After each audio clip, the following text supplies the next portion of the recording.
Welcome to Ask and Learn. In this problem, we have two blocks being held together by a pulley system, and we want to find the speed of each one when block B falls 1.5 meters. So we know that the mass of A is 20 kilograms, and the mass of B is 30 kilograms. So that means block B will be going down, and block A will be going up, so we'll be going in opposite directions. Block A has a 3-pulley system, so we can say 3 times the distance of each little pulley, which we'll call SA, plus the length of the pulley on B, we'll call SB, will equal the total length of the whole pulley system. We take the difference of each. We have 3 delta SA plus delta SB, and the difference of the total length is 0. And if we divide by delta t for each, we get 3 delta SA divided by delta t plus delta SB delta t equals 0. These are actually velocities, so if we move this to the right, we can say 3 velocity A equals minus a negative velocity B. So now we have an equation to find both velocities. If we find one, we can find the other. We'll call this equation 1. So now let's use conservation of energy, since we have potential energy and we have movement, so we have a kinetic energy. So we have initial kinetic energy plus initial potential energy equals final kinetic plus final potential.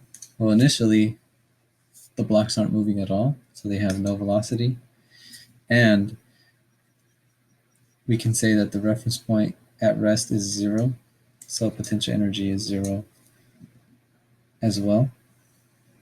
So then this we can expand. We have the kinetic energy of each block, 1/2 ma ba squared plus 1/2 mb vb squared plus now the potential energy of block A, ma times gravity times HA, and now the potential energy of block B. But since it's going in the opposite direction of A, the potential energy is negative, so we have minus mb g hb, and then equals 0. So let's look at some of these variables that we don't know. So we know that the height b is the height that the block falls down, so hb is 1.5 meters. So HA will be that 1.5 divided by 3 for each pulley. And then, of course, we know VB is equal to minus 3 VA. That's from our first equation. So we plug this in and plug in all the values we know. We get 1/2 times 20 times VA squared plus 1/2 30 VB, but here VB is replaced by a minus 3 VA squared plus mg, potential energy of block A, times the height, 1.5 divided by 3, minus the potential energy of block B, so 30 times 9.8 times 1.5, and then all of this equals 0. So we can clean this up a little bit. So we have 10 VA squared plus 145.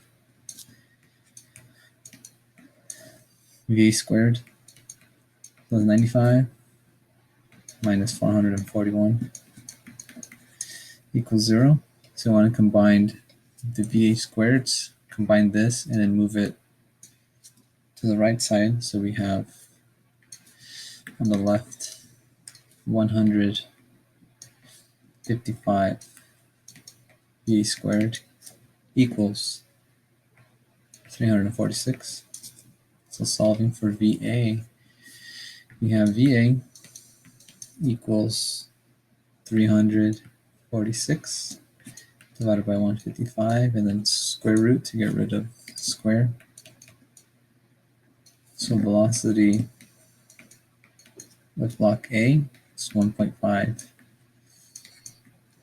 meters per second. So now we have the velocity for A. We can find the velocity for B from our first equation. So we know that the first equation becomes velocity B equals minus or negative 3 times VA, which we just found, 1.5. So then the velocity in block B equals minus a negative 4.5 meters per second. The negative here is just a sign convention because block A is moving up, so that would be the positive direction. Block B is moving in the opposite direction, so its velocity is negative, so that's why we get a negative 4.5 meters per second.